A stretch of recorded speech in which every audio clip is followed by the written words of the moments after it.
Back பெயினுக்கு நான் treatment பண்ணி exercise பண்ணுறேன், ஆனாலும் எனக்கு வலி குறைய மாட்டேங்குது. நான் ரெகுலராக எக்ஸசைஸ் பண்ணுறேன், ஆனால் வலியே குறைய மாட்டேங்குது. அவங்களுக்கு தாங்க இந்த பதிவு.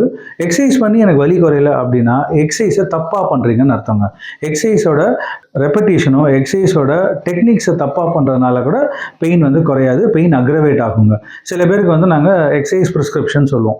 அதாவது எல்லா பேஷண்ட்டுக்கும் இத்தனை தடவை இத்தனை ரெப்படீஷன் இத்தனை வேலைகள் செய்யணும் அப்படின்றது நாங்கள் எழுதி கொடுப்போம். அதான் எக்ஸசைஸ் ப்ரிஸ்கிரிப்ஷன். எப்படி மெடிக்கல் ப்ரிஸ்கிரிப்ஷன் மாதிரியோ நாங்கள் வந்து எக்ஸசைஸ் ப்ரிஸ்கிரிப்ஷன் எழுதி கொடுப்போம். அது இந்த பர்டிகுலர் பேஷண்ட்டுக்கான ஒரு எக்ஸசைஸ். அதை வந்து அவங்க கரெக்டாக ஃபாலோ பண்ணி, நாங்கள் அவங்களுக்கு ட்ரீட்மெண்ட் பண்ணியிருக்கோம்ல, அவங்களோட பர்ஃபார்மன்ஸ் என்ன, அவங்க மசில் எப்படி ரிகவர் ஆகும் அப்படின்றது தெரிஞ்சு தான் அந்த ப்ரிஸ்கிரிப்ஷன் கொடுக்குறோம்.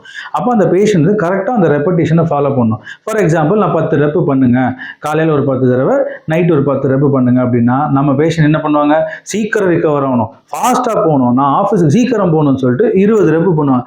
ஆனால் வலி வந்து ஜாஸ்தியாகிடும். ஏன்னா 10 ரெப்பு தான் பண்ணக்கூடிய கெப்பாசிட்டி இருக்கும் அந்த மசில். இன்ஜுரியிலேருந்து ரிகவரி ஆகி வரும்போது நம்ம என்ன பண்ணுறோம், ஜாஸ்தி பண்ணுறோம். இல்லை இன்னும் என்ன பண்ணுவோம், ஞான உதயத்தில் வேற யாரோ சொல்கிறாங்கன்னு சொல்லி எக்ஸசைஸை மாடிஃபை பண்ணுறது, அவங்களுக்கு அது நல்லா இருக்குன்னு சொல்லி மாடிஃபை பண்ணும்போது இந்த பெயின் வந்து ஜாஸ்தி ஆகிடும்.